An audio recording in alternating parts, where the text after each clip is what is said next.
The morning sun cast long shadows across the marble floors of Forest Lawn Memorial Park in Glendale, California. Dr. Sarah Chen stood before the ornate bronze doors, her heart pounding against her ribcage like a trapped bird. After 15 years of silence, the Jackson family had finally granted permission for a structural inspection of Michael Jackson's mausoleum. What should have been a routine maintenance check was about to become the most extraordinary discovery of her career. Sarah had spent 20 years as a historical preservation specialist, documenting the final resting places of celebrities and historical figures. She had seen elaborate tombs, hidden chambers, and priceless artifacts. Yet something about this assignment felt different. The air itself seemed charged with anticipation, as if the building knew it was about to reveal its secrets. Behind her stood Marcus Torres, a structural engineer with 3 decades of experience, and Detective James Riley from the Los Angeles Police Department. The detective's presence was unusual for a maintenance inspection, but the Jackson estate had insisted on official oversight. They wanted everything documented, everything witnessed, everything beyond question. The mausoleum keeper, an elderly man named Thomas Whitmore, inserted an ancient key into the lock. He had worked at Forest Lawn for 42 years and had been present the day Michael Jackson was laid to rest in 2009. His hands trembled slightly as he turned the key. The mechanism groaned, metal scraping against metal after years of stillness. The sound echoed through the empty corridor like a whisper from the past. As the door swung open, a rush of cold air swept past them, carrying with it a faint scent of roses and something else, something Sarah couldn't quite identify. The interior was dimly lit by filtered sunlight streaming through stained glass windows depicting angels and doves. The walls were covered in cream-colored marble, and the floor was an intricate mosaic of black and white tiles that seemed to swirl and dance in the half-light. Marcus pulled out his thermal imaging camera and began scanning the walls. Standard procedure dictated a check for structural damage, water infiltration, or any environmental factors that might threaten the integrity of the space. But within minutes, his expression changed. His brow furrowed, and he lowered the camera, staring at the screen with confusion. "That's impossible," he muttered, moving closer to the eastern wall. "There's a temperature differential here, a significant one." Sarah joined him, watching as the thermal image revealed a rectangular outline on the wall, approximately 7 feet tall and 4 feet wide. The surface temperature was 12 degrees cooler than the surrounding marble. In preservation work, temperature variations often indicated hidden spaces, rooms sealed off and forgotten by time, or deliberately concealed for purposes lost to history. Detective Riley stepped forward, his professional instincts awakening. Could it be a ventilation shaft? Marcus shook his head, running his hands across the smooth marble. Ventilation shafts don't maintain this kind of temperature gradient. This is a sealed space, a chamber of some kind. He tapped the wall gently, listening to the echo. And it's not empty. Thomas Whitmore's face had gone pale. "In all my years here, I've never heard mention of any hidden room. The architectural plans showed nothing but this main chamber." Sarah's mind raced through possibilities. Hidden chambers in mausoleums weren't unheard of. Sometimes families created secondary spaces for documents, personal effects, or additional remains. But the Jackson family had never mentioned anything of the sort. The original construction permits had been examined thoroughly, and every inspection since 2009 had revealed nothing unusual. "We need to open it," Detective Riley said, his voice carrying the weight of authority. "If there's an undocumented space here, we need to know what's inside." Sarah felt a surge of adrenaline mixed with apprehension. Opening sealed chambers was always risky. The contents could be damaged by sudden exposure to air, light, or humidity changes. But more than that, she felt the weight of responsibility. This wasn't just any tomb. This was a resting place of one of the most famous people who ever lived, a man whose life had been consumed by public scrutiny and whose death had spawned countless conspiracy theories. Marcus retrieved a handheld ground-penetrating radar device from his equipment case. As he scanned the wall, the screen displayed a 3-dimensional image of what lay beyond. The chamber was approximately 8 feet deep, and the radar detected multiple objects inside, shapes that appeared deliberately arranged rather than randomly stored. "There's definitely something in there," Marcus confirmed. "Multiple items. Some metallic, some organic." The word organic sent a chill through the group. In the context of a tomb, organic materials could mean many things, none of them easy to contemplate. Sarah exchanged glances with Detective Riley, seeing her own concern reflected in his eyes. "We proceed carefully," Sarah said, taking charge of the situation. "Marcus, can you determine if there's a door or panel mechanism?" For the next hour, Marcus methodically examined every inch of the wall. He found it, a hairline seam hidden within the marble's natural veining, so perfectly concealed that it was invisible to the naked eye. The craftsmanship was extraordinary, the work of someone who understood both art and engineering. But finding the seam was only the beginning. They needed to find the mechanism that would open it. Sarah studied the surrounding architecture, looking for clues. Michael Jackson had been known for his love of mystery, magic, and hidden meanings. If he had commissioned the secret chamber, surely he would have left some indication of how to access it. Her eyes fell on the mosaic floor. The black and white tiles formed a pattern she had initially dismissed as decorative, but now she saw it differently. The pattern was a code, a sequence that mirrored the tile arrangement around the suspected door. She knelt down, pressing specific tiles in order. Nothing happened. Then Thomas spoke up, his voice barely above a whisper. "The music.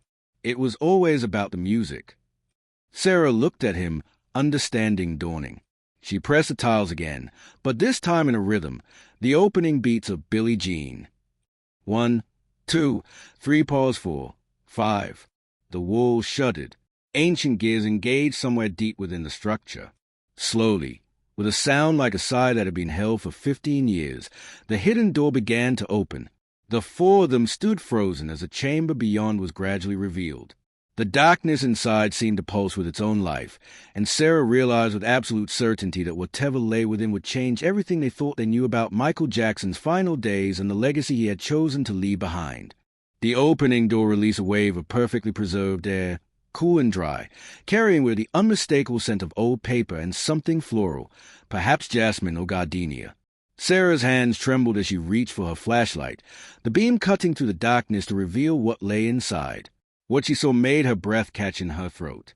The chamber was lined floor to ceiling with custom-built shelving, and every shelf was filled with meticulously organized materials. This wasn't a random storage space. This was an archive, a carefully curated collection that someone had gone to extraordinary lengths to preserve and protect. The temperature and humidity controls were sophisticated, far beyond what would be needed for simple storage. Someone had wanted these items to survive indefinitely. Detective Riley stepped forward cautiously, his own flashlight adding to the illumination. "Holy Mother of God," he whispered. "This is a treasure trove." Sarah's professional training kicked in, overriding her shock. "Nobody touches anything yet. We need to document everything exactly as we found it. Marcus, start photographing. Detective, I need you to maintain the chain of custody on everything we discover. Thomas, please contact the Jackson estate immediately. They need to know about this."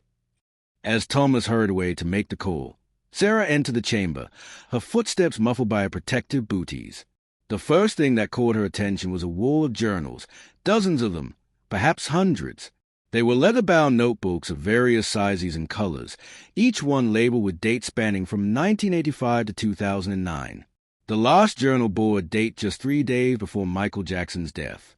Next to the journals were filing cabinets containing what appeared to be legal documents, contracts, and correspondence. But these weren't filed in any standard manner. They were organized by topic: misconceptions, truth about the accusations, corporate betrayals, family matters, and most intriguingly, the real story. On another wall was shelves containing hundreds of cassette tapes, CDs, and even some older reel-to-reel recordings, all labeled with cryptic titles and dates. Some were marked unreleased compositions, others private conversations, and still others evidence, do not destroy. But it was the center of the room that truly captured Sarah's attention. On a specially constructed pedestal sat a large wooden box, ornately carved with images of music notes, dancing figures, and what appeared to be hieroglyphics or some kind of symbolic language. The box was sealed with a complex locking mechanism that looked both antique and futuristic, as if someone had merged old-world craftsmanship with modern security technology. Marcus had begun his photographic documentation, his camera clicking steadily as he captured every angle, every detail. "This is unbelievable," he said, his voice filled with awe. "The preservation setup in here is worth hundreds of thousands of dollars, maybe millions. Someone invested serious resources into keeping these materials safe." Sarah carefully examined one of the journals, not touching it but reading what she could of the visible spine. The handwriting was distinctive, artistic, with flourishes and embellishments that turned simple letters into works of art. She had seen Michael Jackson's handwriting before in authenticated documents. This matched perfectly. Detective Riley had moved to the filing cabinets and was reading the labels more carefully. "Dr. Chen, you need to see this," he said, his voice tight with tension. "Some of these file names suggest he knew he was in danger. Look at this. Threats received 2008 to 2009. People who want me silent. Insurance policy. Read if I die suspiciously." A chill ran down Sarah's spine. The implications were staggering. If these documents were genuine, and everything about this chamber suggested they were, then Michael Jackson had created a time capsule of truth, a final testimony sealed away until someone found the key to unlock it. Thomas returned, his face flushed with excitement and anxiety. "I've reached the estate attorneys. They are sending representatives immediately, along with the family. They'll be here within the hour. They also said," he paused, swallowing hard, "they said Michael's mother, Catherine, left instructions that if this chamber was ever found, it should be opened in the presence of the public, not behind closed doors. She wanted transparency." Sarah felt the weight of that responsibility settle on her shoulders. Catherine Jackson was still alive, still protecting her son's legacy. The idea that she had known about this chamber, or at least suspected its existence, suggested a level of planning and foresight that was both touching and tragic. While they waited for the Jackson representatives to arrive, Sarah continued her careful examination of the chamber. She discovered that the walls themselves contained hidden compartments, revealed only when she noticed nearly invisible seams in the wood paneling. Inside these compartments were photographs, thousands of them, pictures of Michael with his children, private family moments, images that showed a side of the superstar the world had never seen. He was laughing, playing, being an ordinary father in extraordinary circumstances. But there were other photographs, too. Pictures of meetings with people whose faces Sarah didn't recognize. Images of documents that appeared to be contracts or agreements. Photographs that seemed to have been taken secretly, showing people who clearly didn't know they were being recorded. These weren't random snapshots. They were evidence of something, documentation of events that Michael Jackson had deemed important enough to preserve. Marcus discovered another remarkable feature of the chamber. The ceiling was actually a sophisticated lead panel disguised to look like part of the marble structure. When he accidentally activated it by leaning against a wall switch, the entire room flooded with soft, natural-looking light. And there, projected on the ceiling, was a message written in Michael Jackson's distinctive handwriting. "To whoever finds this room, I built this chamber as my final gift to truth. For too many years, I was forced to remain silent while lies were told about me, while people profited from distortions of who I really was. I could not speak freely in life without putting myself and my family in danger. But death frees the tongue, and truth cannot be buried forever. Everything in this room is real, documented, and verifiable. Use it wisely. Use it truthfully. The world deserves to know who I really was. My children deserve to know their father was not the monster others tried to create. I am not asking for sympathy or absolution. I am asking only for honesty. Let the evidence speak. Let the truth be heard. And please, protect those who protected me. They risked everything for loyalty to someone the world had already condemned. Make sure they are not punished for their love." Sarah felt tears streaming down her face as she read the message. The pain, the frustration, the desperate hope in those words was overwhelming. Here was a man who had been one of the most famous people on earth, yet felt so misunderstood, so misrepresented, that he had created this elaborate archive as his final testimony. Detective Riley cleared his throat, his own eyes suspiciously bright. "This changes everything. If even half of what is claiming can be verified, there are going to be a lot of people who have some explaining to do." The sound of approaching footsteps echoed from the main chamber. The Jackson family representatives had arrived, along with attorneys, media consultants, and several people Sarah didn't recognize. But among them was an elderly woman in a wheelchair, her face lined with age but her eyes sharp and alert. Katherine Jackson had come to see her son's final secret revealed. As the group entered the hidden chamber, Katherine's face transformed. Recognition and grief flooded her features, but also something else, vindication, perhaps, or relief. She reached out a trembling hand toward the carved wooden box at the center of the room. "That box," she said, her voice quavering with emotion. "Michael told me about it 3 weeks before he died. He said inside was everything, the whole truth about his life, the accusations, the people who betrayed him, and the people who stood by him. He made me promise that if anything happened to him, I would find a way to make sure it was opened publicly." One of the attorneys stepped forward, producing a document. "Mrs. Jackson provided us with this sealed letter 2 hours ago. She said she was instructed to keep it safe until this moment." He carefully opened the envelope and began to read. "The key to the box is hidden within the chamber. Look for the place where music and memory meet. The place where I was happiest. The answer is in the melody." Sarah's mind raced. Music and memory. Where he was happiest. She turned slowly, scanning the chamber again, and her eyes fell on the wall of recorded music. Among the hundreds of tapes and recordings, one stood out, a reel-to-reel tape labeled simply Motown 1970, first recording. She approached it carefully, and there, attached to the back of the reel with a piece of clear tape that had yellowed with age, was a small brass key. The brass key felt warm in Sarah's hand, as if it had been waiting all these years to fulfill its purpose. The room had fallen into complete silence, every person holding their breath as she approached the ornately carved wooden box. Katherine Jackson had wheeled herself as close as possible, her eyes fixed on the container that held her son's final testimony to the world. Sarah examined the lock mechanism carefully. It was unlike anything she had encountered before, a combination of traditional keyhole and what appeared to be a biometric scanner, though how such technology could have been integrated into something that looked so antique was a mystery. The wood itself was extraordinary, dark mahogany inlaid with mother-of-pearl in patterns that seemed to shift and flow in the light. "Wait," Detective Riley said, moving closer. "Before we open this, I need everyone to understand the legal implications. Whatever is inside this box could be evidence in criminal investigations, civil cases, or other legal matters.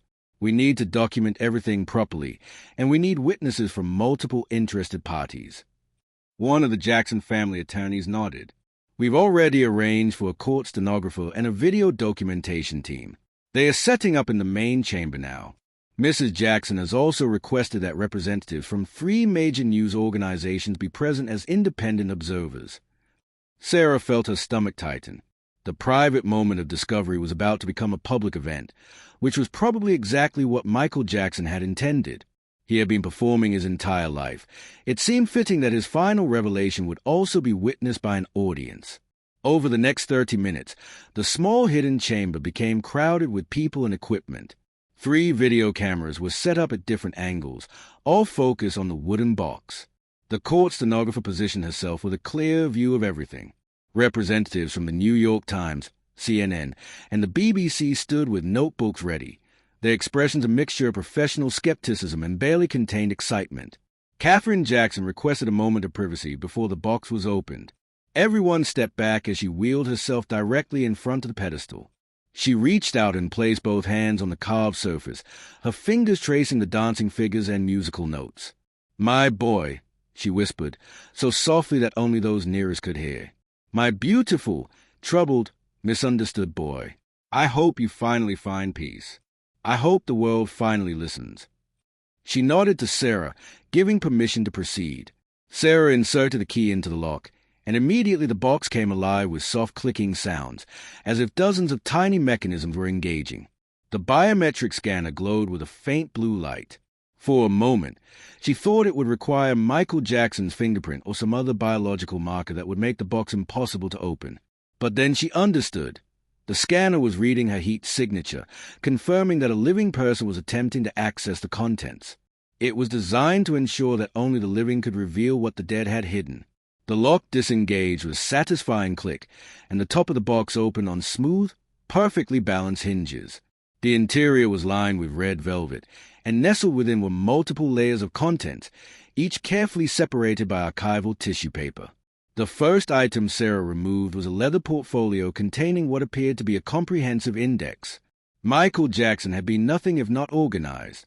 The document was 50 pages long, typed on what looked like an old typewriter, with handwritten notes in the margins. It was titled simply, "The Truth, an Index and Guide to Understanding My Life and Death." Sarah read the introduction aloud, her voice steady despite the emotion building in her chest. "If you are reading this, then I am gone, and someone has finally found the courage or curiosity to open what I have sealed away. This is not a confession because I have nothing to confess. This is not an apology because I have nothing to apologize for. This is a revelation, the truth about who I was, what I endured, and why the stories you were told about me were manufactured by people who had everything to gain from my destruction." This box contains 5 categories of materials.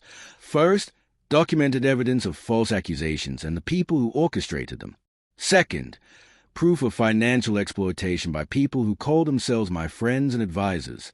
Third, the truth about my health, my treatments, and the medications that were prescribed to me against my better judgment.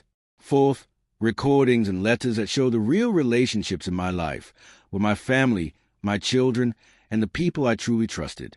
Fifth, and most importantly, my own words, journals, letters, and recordings where I speak freely about my life, my fears, my dreams, and my understanding that I was living on borrowed time. I am not a victim. I do not want pity. I want truth.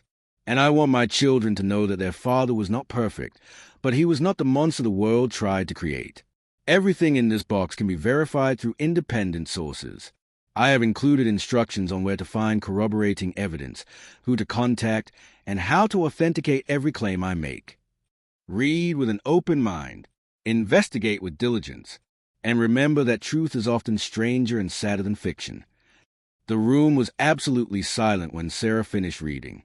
She could feel the weight of history pressing down on all of them.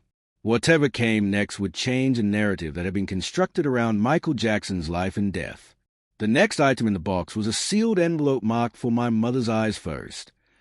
Sarah handed it to Katherine Jackson, who opened it with trembling fingers. As she read, tears began streaming down her face, but she also smiled, a sad, knowing smile that suggested the letter contained both pain and comfort. "He thanks me," she said softly, "for never doubting him, for always believing him, for standing beside him when the whole world turned away. And he apologizes.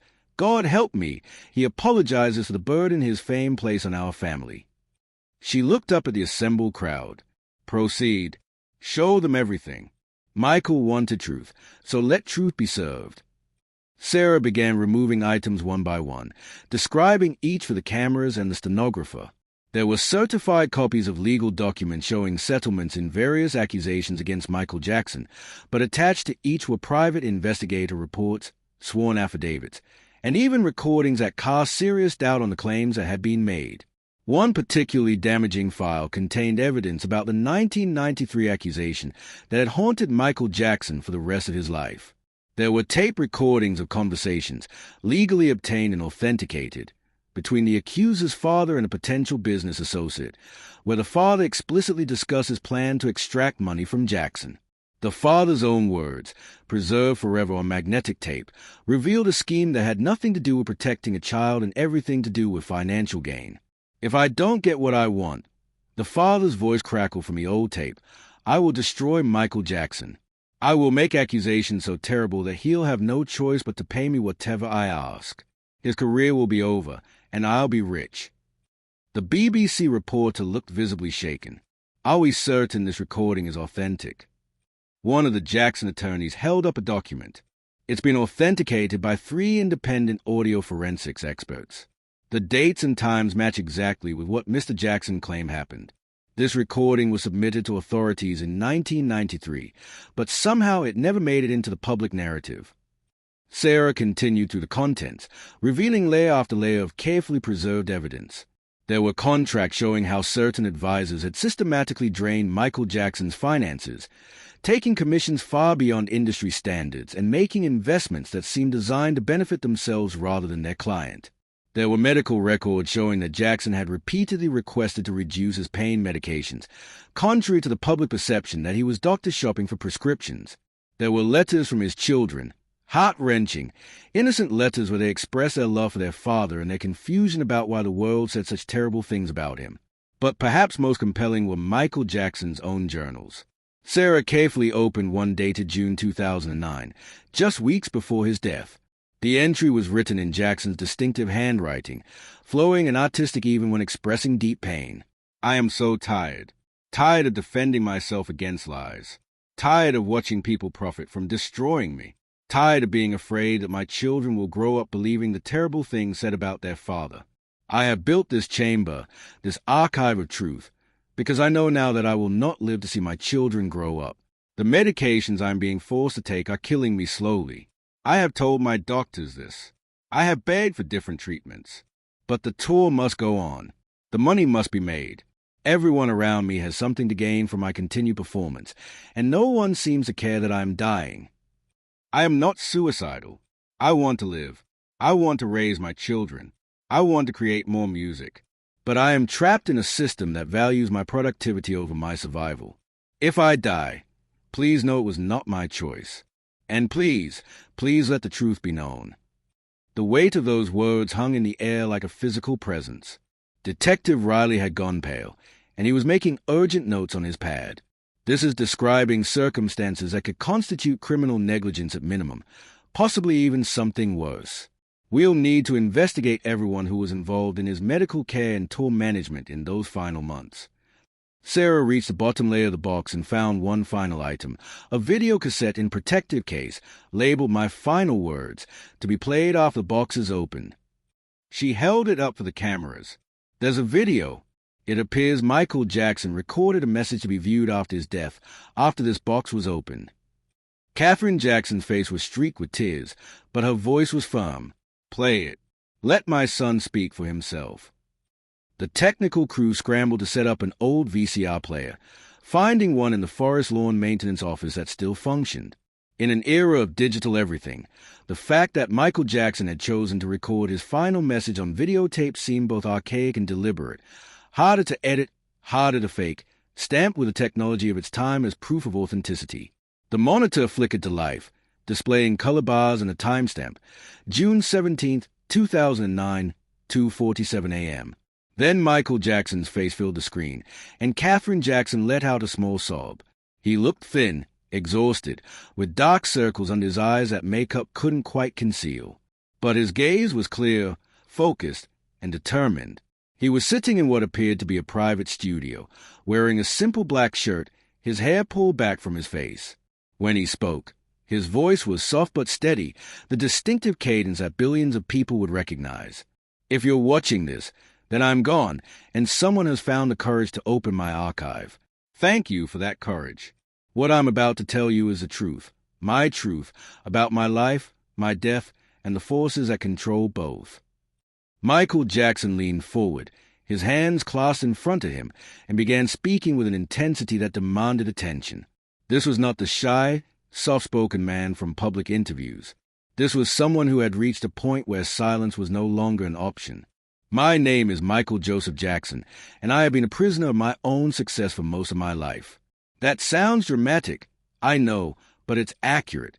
From the age of 5, I was property of my father's ambitions, property of Motown Records, property of the music industry, and eventually property of a system so vast and so invested in my continued performance that my own well-being became irrelevant. He paused, taking a deep breath, and Sarah could see the pain etched in every line of his face. The man on the screen looked like someone carrying an impossible burden, desperate to set it down before it crushed him completely. Let me start with the accusations that defined the second half of my life. In 1993, I was accused of something so horrible that I can barely speak the words even now. That accusation was false. It was a calculated scheme by a man who saw me as a lottery ticket, who saw his son as a means to extort money from me. The evidence of this scheme is in the archive. The recordings, the documents, the testimony of people who witnessed the planning. It's all there, but the truth didn't matter because the accusation itself was enough to destroy me. I settled that case against the advice of my heart, but on the advice of my lawyers, who told me that the media circus of a trial would be worse than the financial cost of settlement. That was my mistake. By settling, I looked guilty to millions of people. I gave the appearance that I had something to hide. And for the rest of my life, I paid for that mistake over and over again. The camera angle on the video shifted slightly, suggesting Michael had adjusted it to get more comfortable. He took a sip from a water bottle, and Sarah noticed his hands were trembling. The 2005 trial was different. I chose to fight. I chose to defend myself in court, to face my accusers, to submit to the judgment of a jury, and I was acquitted on every single charge. 14 counts, not guilty on all of them. The jury examined the evidence and found no credibility in the accusations. But did that matter to the public perception? Did that matter to the media that had already written my story? Did that matter to the people who had built careers on destroying me? His voice had risen slightly, anger breaking through controlled demeanor. He stopped, closed his eyes, and when he spoke again, his tone was more measured. I'm not angry at those who believe the accusations. The media is powerful, and when every magazine, every tabloid, every news program tells the same story, why would you doubt it?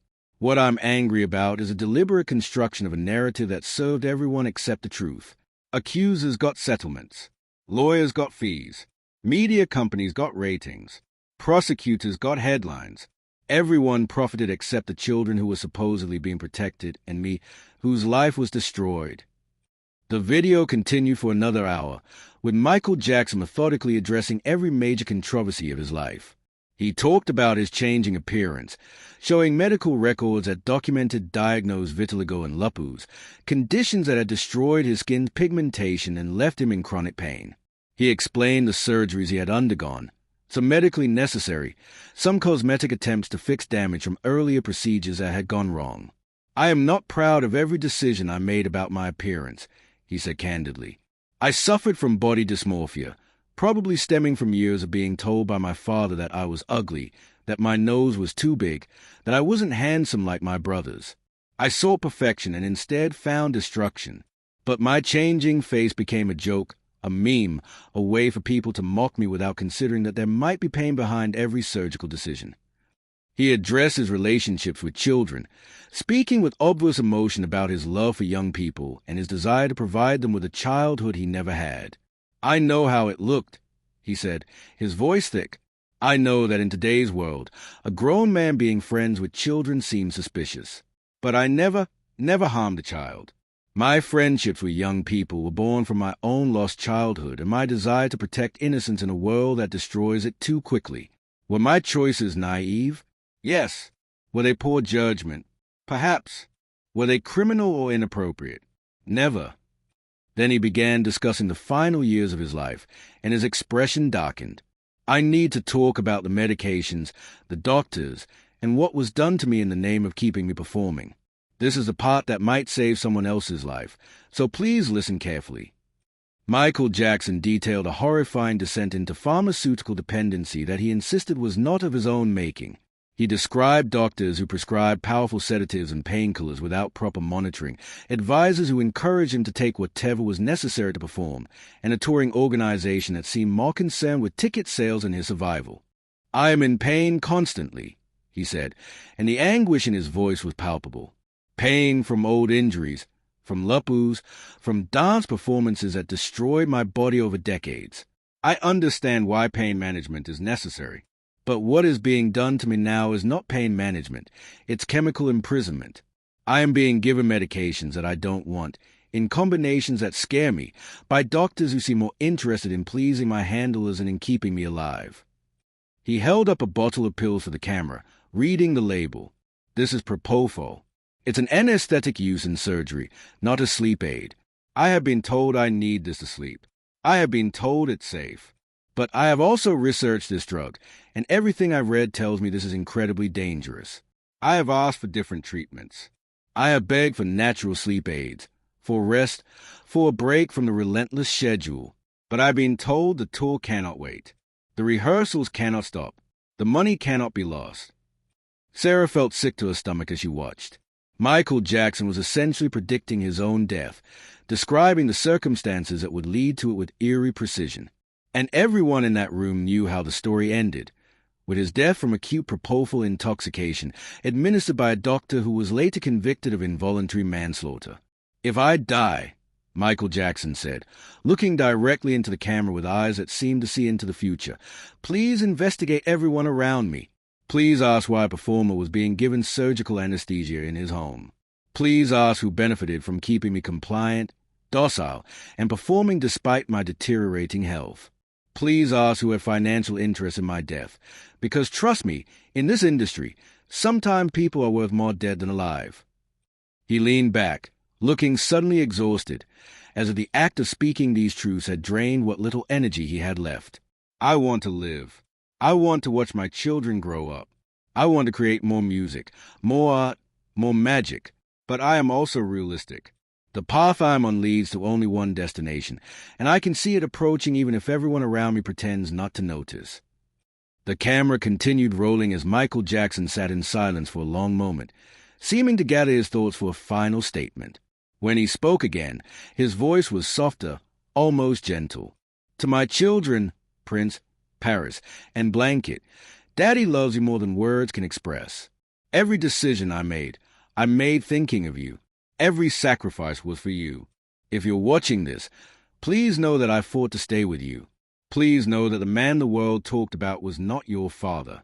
You knew the real me, the man who sang you to sleep, who played with you, who loved you unconditionally. Hold on to those memories. Don't let anyone take them from you. To my mother, I'm sorry. I'm sorry for the pain my fame brought to our family. I'm sorry for dying and leaving you to grieve another child. Thank you for never doubting me, for always believing in me, for loving me even when the world didn't. You were my sanctuary in a life that offered few safe places. To everyone else, use this archive wisely. Don't let my death be meaningless. If there's corruption in my story, expose it. If there are lessons to be learned about fame, pharmaceutical abuse, and the exploitation of artists, teach them. But please do not turn this into another circus. I've had enough circuses for one lifetime." Michael Jackson stood up, moved closer to the camera, and placed his hand flat against the lens, as if reaching through time to touch those who would watch this message after his death. "Thank you for listening. Thank you for caring enough to find the truth. And remember, I'll always love you. This is it." The screen went black. The timestamp showed the recording had lasted exactly 1 hour and 17 minutes. Nobody in the room moved. Nobody spoke. The silence was profound, heavy with the weight of what they had just witnessed. A man describing his own doom with clear-eyed prescience, a plea from beyond the grave for truth and accountability. Detective Riley was the first to speak, his voice hoarse. "We need to reopen the investigation into his death. This video changes everything." The world outside Forest Lawn Memorial Park had no idea that history was being rewritten inside its walls, but that was about to change in ways that would send shockwaves through the entertainment industry, the legal system, and the collective conscience of society that had spent decades consuming Michael Jackson's talent while simultaneously destroying his reputation. Detective Riley had immediately contacted his superiors at the Los Angeles Police Department, and within 2 hours, the hidden chamber had become an active crime scene. Yellow tape cordoned off the area, and a team of forensic specialists began the painstaking process of cataloging every piece of evidence. The initial discovery had been documented by the Jackson family's representatives, but now the official investigation needed to establish an unimpeachable chain of custody for everything contained in Michael Jackson's archive. Sarah Chen found herself at the center of a media maelstrom she could never have anticipated. The 3 news organizations that had witnessed the opening of the box had immediately filed their stories, and within hours, every major news outlet in the world was covering the discovery. Social media exploded with reactions ranging from vindication to skepticism, from grief to rage. The hashtags were trending globally. Truth for MJ, Justice for Michael, the archive revealed. But Sarah's focus remained on the contents of the chamber. There were still hundreds of documents to examine, dozens of recordings to analyze, and layers of evidence that needed expert authentication. The wooden box had been just the beginning. The real treasure was in the filing cabinets, the journals, and the carefully preserved correspondence that painted a picture of Michael Jackson's life that few people had ever seen. One journal entry from 1995 particularly haunted Sarah. In it, Michael Jackson described a meeting with a prominent tabloid editor who had offered him a deal. They told me they could make the negative story stop.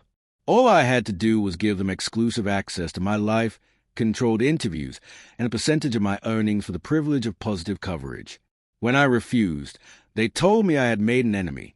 They said the machine would grind me down until there was nothing left. They were right. The implications were staggering. Michael Jackson had been describing a systematic exploitation network where media outlets could essentially blackmail celebrities into compliance. Sarah shared the journal entry with Detective Riley, who added it to a growing file of potential criminal activities that warranted investigation. Catherine Jackson had remained at Forest Lawn for 3 days, overseeing the documentation process and making decisions about what would be shared publicly and what would remain private.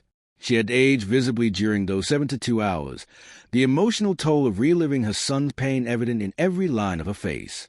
But there was also a steel in her eyes, a determination that suggested she would see this through no matter how difficult it became.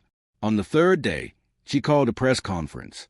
The world's media assembled outside Forest Lawn, cameras and microphones creating a forest of technology all aimed at the small podium where Catherine Jackson would speak. Sarah stood beside her, along with the family attorneys and Detective Riley. The detective had agreed to make a statement about the ongoing investigation, but Catherine had insisted on speaking first. The elderly woman approached the microphone, her hands gripping the podium for support.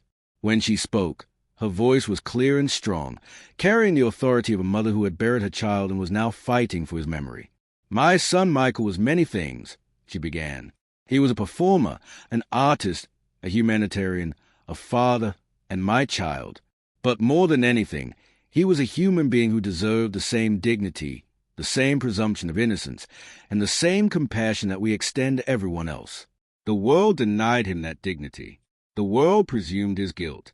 The world showed him no compassion." She paused, composing herself, and Sarah could see tears glistening in her eyes.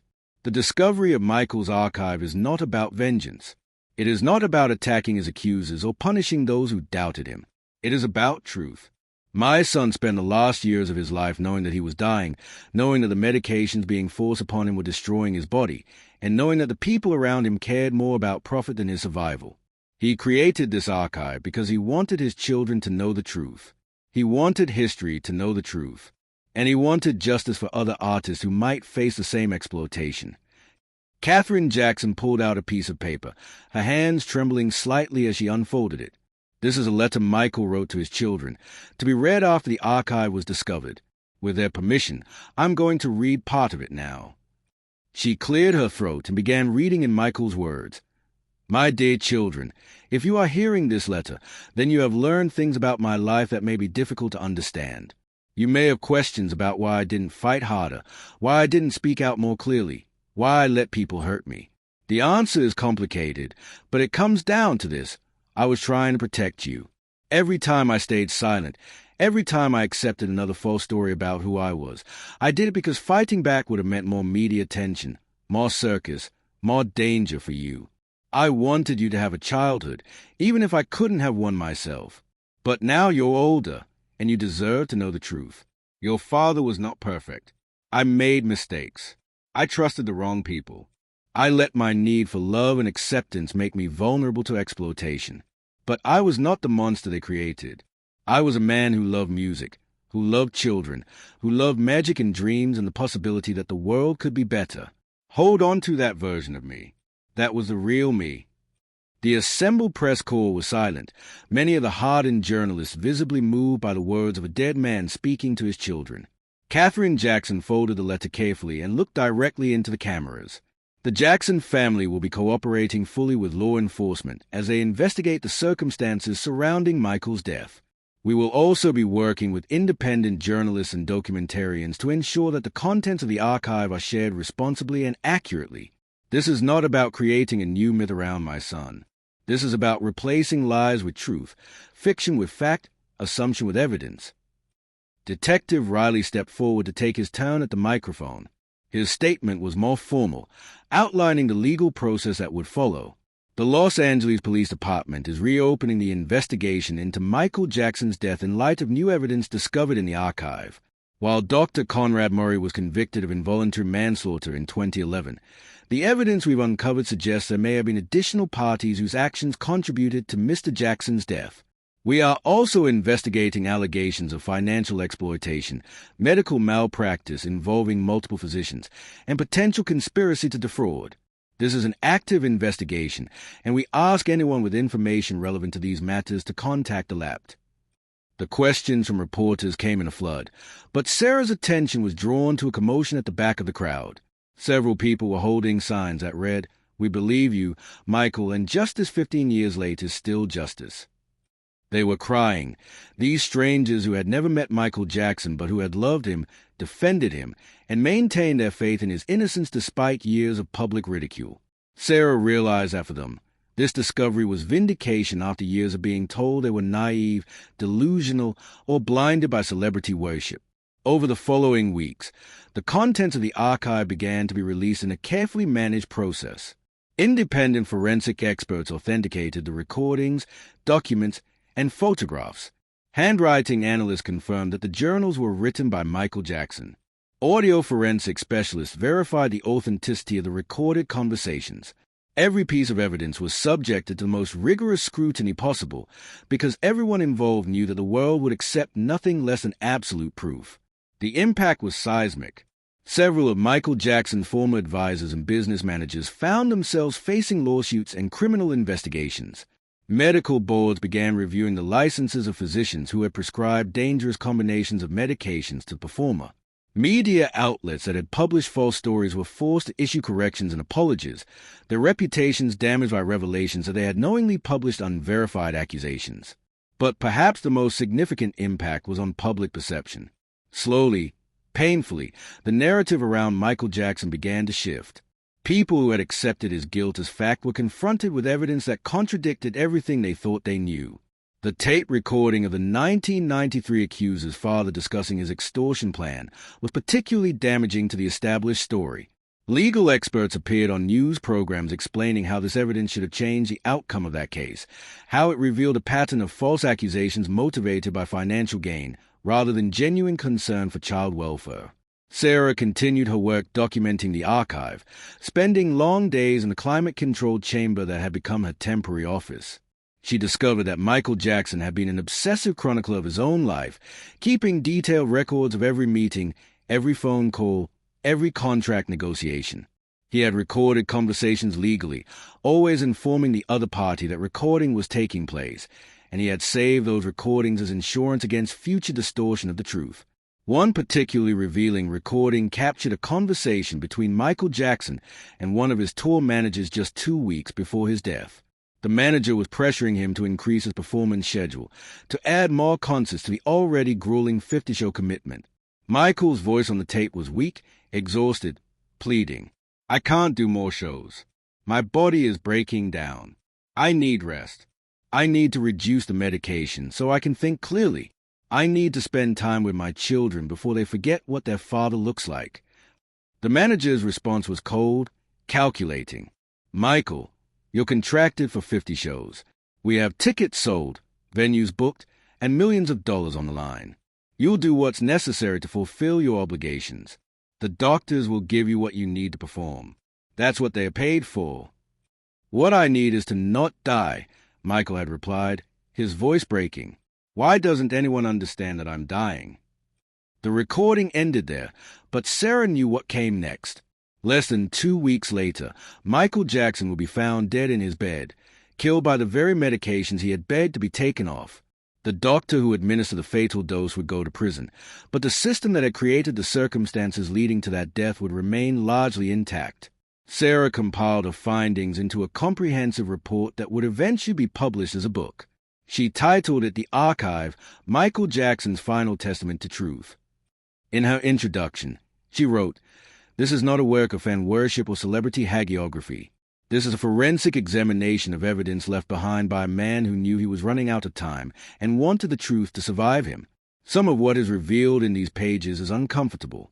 It forces us to confront our complicity in the destruction of a human being, our willingness to believe the worst without demanding evidence, and our collective failure to protect someone who was being exploited even as we consumed his art.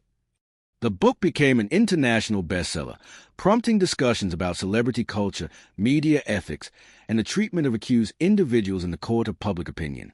Universities added it to their media studies curricula. Law schools use it as a case study in how accusations can destroy lives regardless of their veracity. Medical schools examined it as an example of how physicians can become complicit in patient harm when financial incentives override medical ethics. Michael Jackson's children, now adults, gave their first joint interview about the archive discovery. Prince, Paris, and Blanket, now going by his chosen name, Bye Guy, spoke eloquently about their father and how the archive had given them answers to questions they had carried since childhood. Growing up, we knew our dad was different from the person the media described, Paris said, her voice steady and strong. But we were children, and we didn't have the evidence to prove what we knew in our hearts. The archive gave us that evidence. It gave us the ability to defend our father's memory with facts instead of just feelings. Prince added, "What my father did by creating this archive was an act of love. He knew he wouldn't be here to defend himself, so he left behind the tools for us to do it. That's the ultimate act of a parent, protecting your children even after you're gone." Katherine Jackson lived to see her son's name rehabilitated in the public consciousness. She gave one final interview on the anniversary of the archive discovery, speaking from her home with a peace in her eyes that had been absent for years. "Michael can rest now," she said simply. "The truth is known. His children know who their father really was. History will judge him fairly. That's all a mother could ask for." Sarah Chen stood in the empty chamber one last time, before it was permanently sealed. The contents had been removed to a secure facility where they would be preserved for future generations to study. But the room itself would remain as Michael Jackson had created it, a monument to one man's desperate attempt to ensure that truth would outlive him. She placed her hand on the wall where the hidden door had been concealed for 15 years, and she thought about the man who had designed this space. He had been one of the most famous people on earth, yet he had died feeling misunderstood and vilified. He had brought joy to billions through his music, yet his own life had been filled with pain and exploitation. He had been a genius and a victim, a superstar and a prisoner of his own fame. The strange discovery inside Michael Jackson's final resting room had indeed stunned experts, but more than that, it had forced the world to reckon with uncomfortable truths about how we treat the famous, how we consume their art while destroying their humanity, and how easily lies can become accepted history when repeated often enough and loudly enough. As Sarah walked out of the mausoleum for the last time, she carried with her the weight of a story that would never truly be finished. The archive had been opened. The truth had been revealed. But the larger questions it raised about justice, media responsibility, exploitation, and redemption would continue to echo long after the doors of the hidden chamber were sealed forever. Michael Jackson had the final word after all. Not through his music, though that would endure. Not through his performances, though they would be studied for generations. But through his meticulous documentation of truth, his refusal to let lies be his legacy, and his faith that eventually someone would care enough to look for what he had hidden away. The world had finally listened, and in listening, perhaps it had learned something about the cost of fame, the value of truth, and the importance of looking beyond the stories we're told to find the evidence of what actually happened. Justice had come late for Michael Jackson, but it had come, and in the end, that was what he had asked for, not worship, not absolution, but simply the chance of truth to be heard. The strange discovery had given him that chance, and the world would never look at his story the same way again.